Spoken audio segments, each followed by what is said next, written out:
Alô, amigos queridos do nosso blog. Vamos falar hoje com vocês a respeito da fé. A fé proposta através da doutrina espírita, nas palavras de Kardec, a fé raciocinada.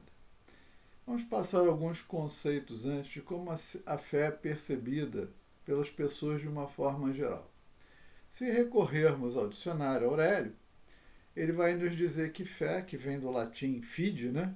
Confiança, seria, num primeiro conceito, uma crença religiosa. Também um conjunto de dogmas e doutrinas que constituem um culto, o culto católico, o culto islâmico, assim por diante.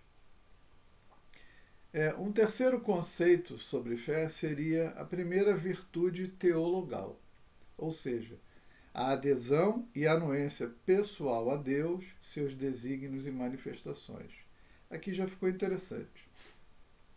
Quer dizer, ele diz que a fé é uma adesão e anuência pessoal a Deus, não a um culto, não a uma religião, né? Mas a Deus. E aí esse é o grande problema nosso, porque a nossa relação com Deus é sempre complicada.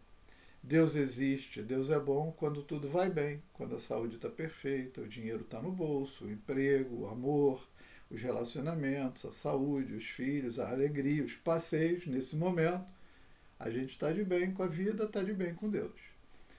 E aí, quando ele diz que a primeira virtude teologal, adesão e anuência pessoal a Deus, seus desígnios e manifestações. Aí, muitas vezes, o desígnio de Deus, tal como no Pai Nosso, seja feita a sua vontade, muitas vezes não é o nosso desejo, é o desejo dele. E o desejo dele nem sempre coincide, às vezes é até contrário ao nosso. E nesse momento a gente diz que Deus não existe, que Deus nos abandonou, que Deus é injusto, que ele esqueceu de mim. Então, já temos aqui um ponto para refletir. E temos uma série de outros, e aí, como no Aurélio, a quinta, digamos, ideia a respeito de Deus é crença, confiança, que é exatamente a tradução do latim fide. E o que é confiança também no próprio Aurélio? Diz o dicionário que confiança é segurança íntima de procedimento, esperança firme, familiaridade. Temos familiaridade com Deus? Temos confiança? Damos a Deus o crédito que deveríamos dar? Vamos pensar. Qual é a função da doutrina espírita verdadeiramente? Informar e esclarecer de modo claro e racional a respeito da verdade única, do funcionamento das leis divinas trazidas para nós pelos espíritos superiores e codificadas por Allan Kardec na sua extraordinária obra. E qual é o objetivo dessa verdade? Essa verdade que está lá escondida nos arquivos secretos do Vaticano. Essa verdade que está dentro de instituições fechadas, que tem lá seus cultos e ritos só para os seus adeptos. Isso que estava escondido, velado do ser humano de uma forma geral, os espíritos vêm e revelam de forma clara, transparente. E Allan Kardec registra e cria a doutrina espírita. Então, a função da doutrina é informar e esclarecer de modo claro, racional, a respeito das verdades de Deus, das suas verdades, das suas leis, do funcionamento delas. E aqui cabe dizer o seguinte: as leis divinas não cabe retoque, porque dentro do conceito de Deus nós temos a perfeição. E quem é perfeito faz tudo perfeito e faz uma vez só e é perfeito para sempre. Então a característica das leis divinas é a perfeição e a eternidade. Elas não vão ser alteradas porque elas foram formuladas de forma perfeita. Uma vez só e elas existirão desde sempre para sempre, pela eternidade. Então, quando o indivíduo não entende o funcionamento das leis divinas, a verdade que os espíritos superiores trouxeram para nós através da doutrina, fica difícil que o indivíduo se coloque dentro de uma perspectiva clara do propósito do nosso Criador, Deus. E aí, porque a fé, na verdade, não tem nada a ver com religião nenhuma. Tem a ver com um entendimento íntimo e o nosso Criador. Como que a gente vai fazer valer esta relação amorosa, verdadeira, transparente? E, obviamente, na medida que a gente estabelece uma compreensão, um raciocínio a respeito disso, vai facilitar, vai agilizar o nosso processo evolutivo que nos levará de volta ao nosso Criador. E sempre, cada vez mais, a um estado de felicidade. Então, diz Kardec, no Evangelho segundo o Espiritismo, no capítulo 19, a fé raciocinada, por se apoiar nos fatos e na lógica, nenhuma obscuridade deixa. A criatura crê porque tem certeza, e ninguém tem certeza se não compreendeu. Fé inabalável só é aquela que pode encarar de frente a razão em todas as épocas da humanidade. E a esse resultado conduz o Espiritismo pelo que triunfa da incredulidade, sempre que não encontra oposição sistemática e interessada. Vamos discutir o seguinte: o que é uma fé inabalável? Vamos pegar um ponto simples. Jesus nos propõe, quando Pedro indaga ele a respeito das faltas e diz: mestre, quantas vezes deverei perdoar a meu irmão? 70 vezes 7? 7 vezes? E aí Jesus diz a ele que sim, 70 vezes 7, ou seja, de forma infinita, cada falta cometida. Então Jesus propõe a nós, eu, você que está me ouvindo, espíritos muito imperfeitos, nós ainda numa fase ainda extremamente complicada na nossa existência espiritual, nós precisamos aprender a perdoar 70 vezes 7, ou seja, indefinidamente, quantas vezes necessário, as faltas que os outros cometem contra nós. Então, isso é pedido a nós, espíritos extremamente atrasados e imperfeitos. Aí, uma pessoa comete um equívoco, um erro, e as religiões tradicionais condenam essa pessoa ao inferno pela eternidade. Isso tem lógica? Quer dizer que eu, que sou imperfeito, e você temos que perdoar sempre. E Deus, que é infinitamente bom, misericordioso e justo, quando a gente pisa na bola, ele manda a gente para o inferno. Isso é racional, isso é lógico, isso é aceitável. Bilhões de pessoas, bilhões de pessoas no mundo acham que é e acreditam nisso. Complicado. Então é o seguinte: você que é bom vai para o céu, seu filho fez uma bobagem, seu amado filho, seu querido filho fez uma bobagem, e ele vai para o inferno. E você fica lá no céu feliz da vida, desfrutando das delícias, enquanto seu filho viverá pela eternidade em sofrimento no inferno. Você acredita nisso? Essa é uma fé cega, uma fé doida. Como que eu posso ficar bem enquanto meu filho está mal? Pessoal, vamos pensar?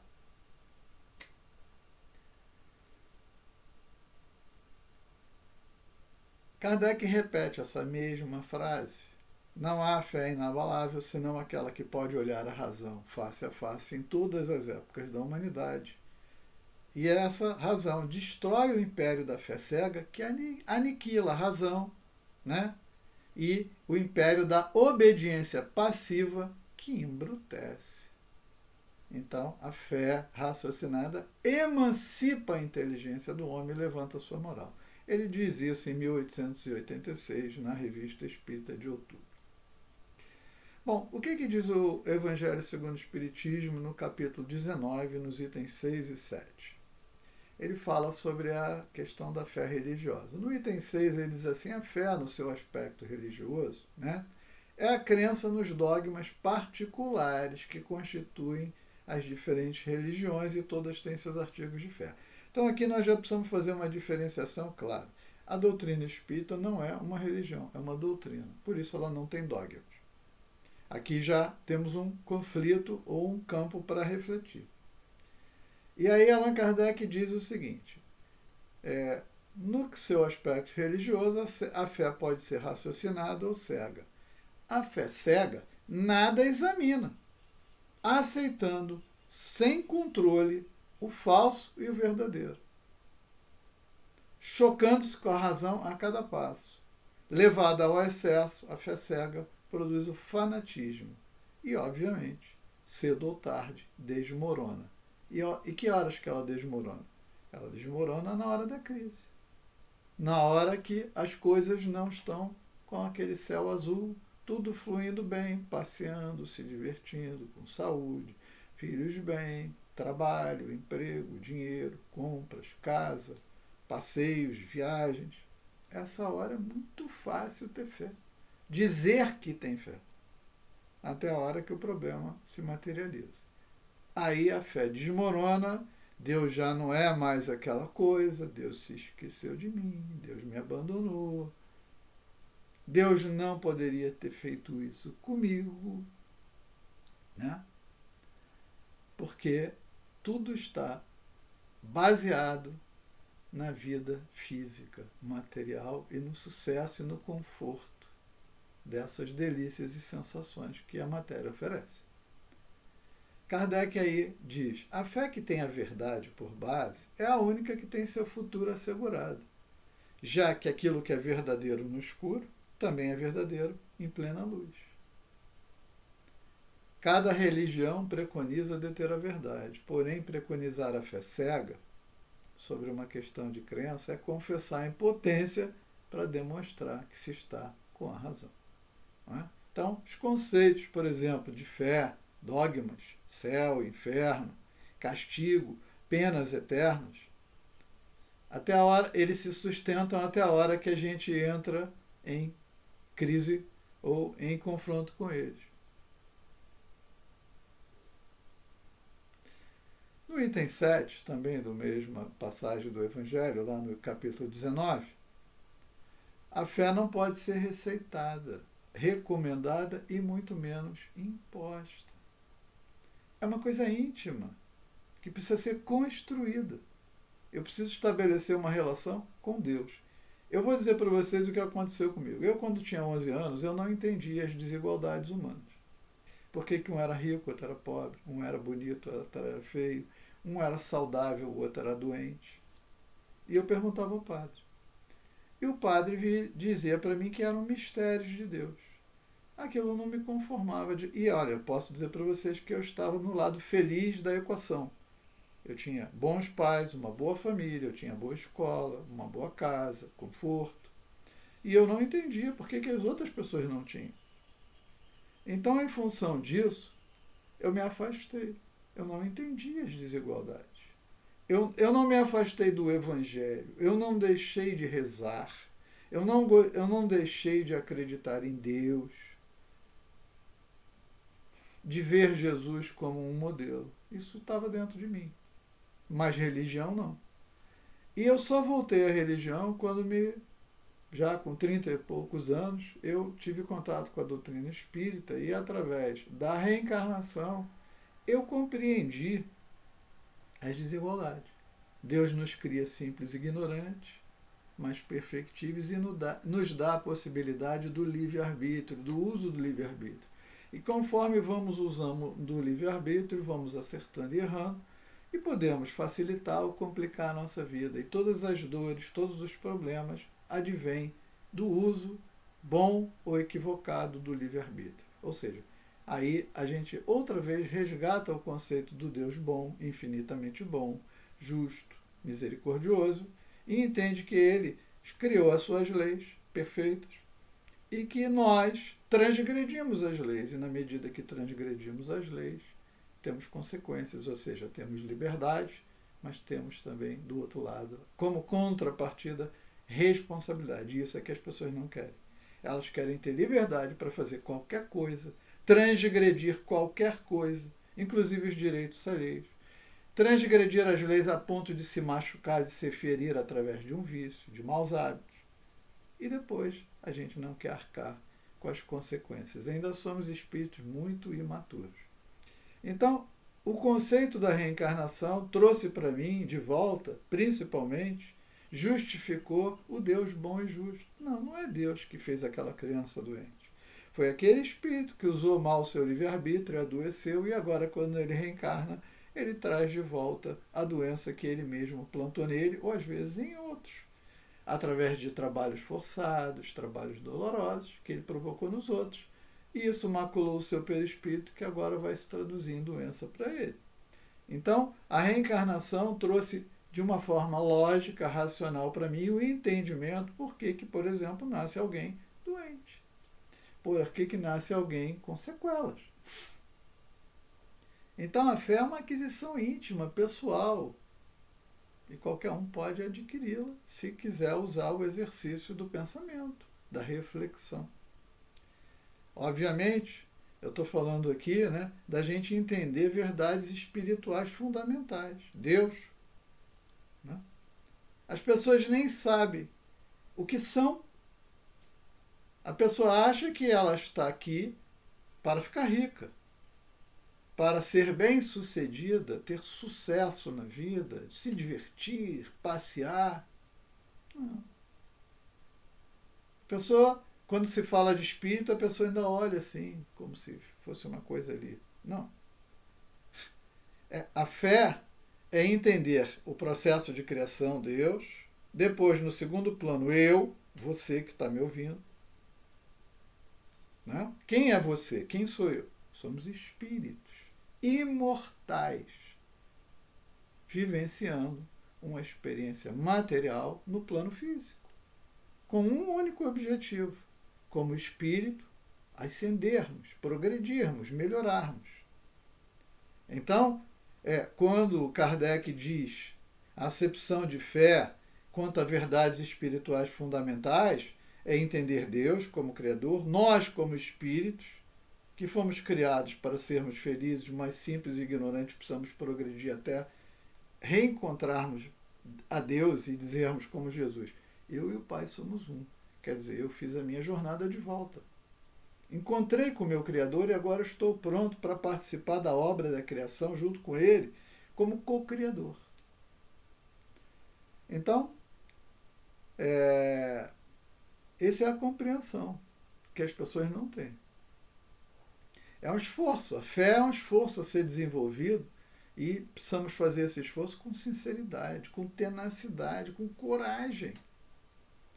Tem gente que não quer. Por que não quer? Porque não convém, porque quem não quer mudar hábitos, quem quer viver a vida material, dificilmente entenderá esse processo. As provas estão aí. Por exemplo, se nós caminhamos pela rua e passa um automóvel, a gente olha para o automóvel, identifica a marca do automóvel e a gente sabe quem construiu aquele automóvel. Quando uma pessoa passa usando um tênis, a gente olha para o tênis e sabe quem construiu aquele tênis. A gente identifica o criador do tênis, o criador do automóvel.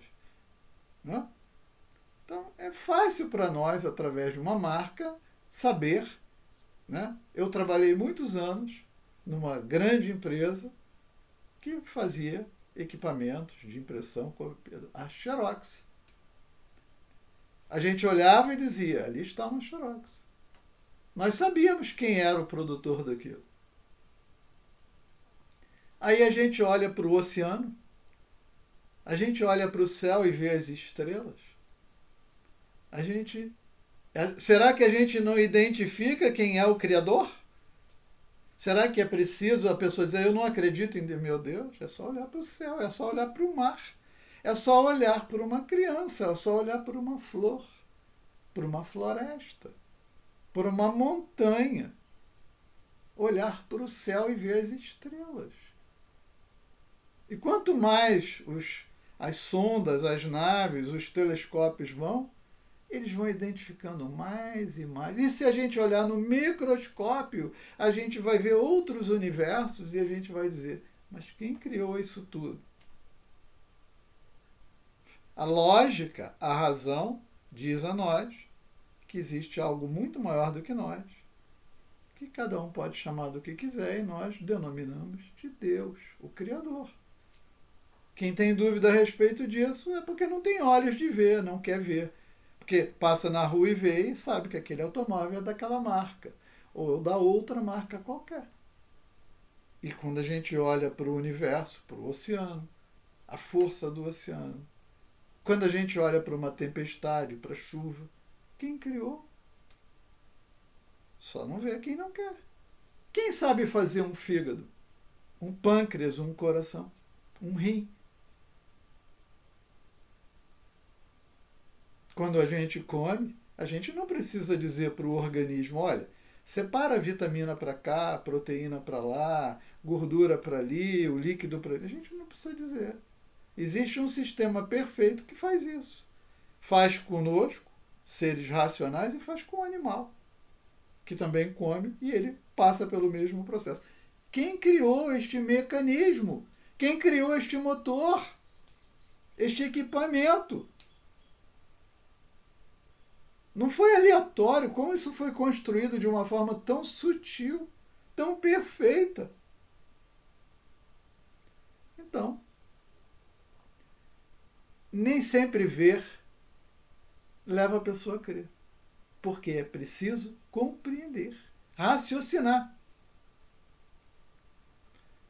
O nosso querido Leon Denis, isso tudo está em Kardec, tanto no Evangelho quanto nas suas obras, no Livro dos Espíritos, e no Céu e Inferno e tudo mais. Leon Denis, o grande discípulo de Allan Kardec, na sua obra O Problema do Ser, do Destino da Dor, ele diz a mesma coisa, né? Ele diz na obra O Problema do Ser, do Destino e da Dor, logo na introdução ele diz assim, né? Falando a respeito das reflexões dele, já idoso. Uma dolorosa observação surpreende o pensador no ocaso da vida. Quer dizer, ele já se percebe idoso e pensando. Então reconhece ele, então, que se o ensino ministrado pelas instituições humanas em geral, religiões, escolas, universidades, nos faz conhecer muitas coisas supérfluas, em compensação, quase nada ensina do que precisamos conhecer para o encaminhamento da existência terrestre e a preparação para o além. O que ele está dizendo? Que a escola, a religião, a igreja, a universidade, não diz para nós o básico, ele fala de coisas supérfluas em relação à vida espiritual, à vida verdadeira, única. Ela não nos ensina. Quando você fala alguma coisa, as pessoas vão lá e levam a pessoa lá no cemitério e está lá escrito que é a última morada, o último adeus, desesperador. Quer dizer, a pessoa não sabe que ele é um espírito imortal. A igreja não ensinou isso e não explicou isso. A escola não ensinou, a universidade até contesta e diz que não é verdade, algumas. Então ele diz, né, que exatamente por causa dessa contradição, dessa obscuridade com relação à natureza do ser humano e o seu futuro, né, e que isso faz com que, em grande parte, gere os males que nós temos aí. Ele falou isso em 1908, mas é uma verdade em 2022. Nós temos uma incoerência de ideias, desordem de consciência, anarquia moral e social. É isso aí. A educação que se dá às gerações é complicada, mas não esclarece o caminho da vida. Não dá à juventude, à mocidade, à infância, a têmpera necessária para as lutas da existência. E quando a coisa pega, né, o que acontece? Nos tempos atuais, a ciência avançou extraordinariamente e as pessoas mais esclarecidas acabam não encontrando resposta dentro das universidades, dentro das igrejas, e vão para o outro lado. Vão para a negação, para o lado do materialismo. Então, porque dogmas, práticas, verdades, mistérios, aqueles mistérios que o padre dizia para mim que as desigualdades eram mistérios de Deus. O que eu fiz? Eu fui embora com 11, 12 anos. Eu falei, tchau, eu não acredito nisso. Eu não acredito nisso. Com 11, 12 anos, ficou claro para mim que aquilo não era verdade. E eu fui embora. Nunca mais voltei na igreja. Eu disse para minha mãe, adeus, mãe, eu não vou. Eu não acredito no que o padre está falando. Ele é uma boa pessoa, mas eu não acredito. Tem que ter uma explicação mais razoável, mais lógica. Não pode ser mistério de Deus. E aí, o que acontece? As pessoas vão para o outro lado. Vão para a vida material, para as sensações, para as alegrias, prazeres, sexo, bebida, comida, passeio, dinheiro. Toda essa luta aí, e a vida vira para o plano físico. Todo mundo esquece a parte espiritual. Em função disso, também vêm os crimes, os medos, as fobias, as doenças, a depressão e os suicídios. Porque a falta de compreensão, a falta de esclarecimento, eu disse a vocês no início, o papel da doutrina espírita é esclarecer, informar. E sem essas informações, quando a crise chega, o que acontece? O que aconteceu agora nesse período aí de isolamento? Depressão, e o suicídio foi lá em cima. Porque a pessoa não sabe que não pode morrer. É uma fé, ou uma ausência de fé, ou uma deturpação da compreensão. A fé é Deus, entender a nós como espíritos imortais e o objetivo da vida, que é progresso. A existência material, uma coisa muito rápida, fugaz, passageira, vem só para permitir ao espírito vivenciar determinadas situações e cenários que o levem a progredir.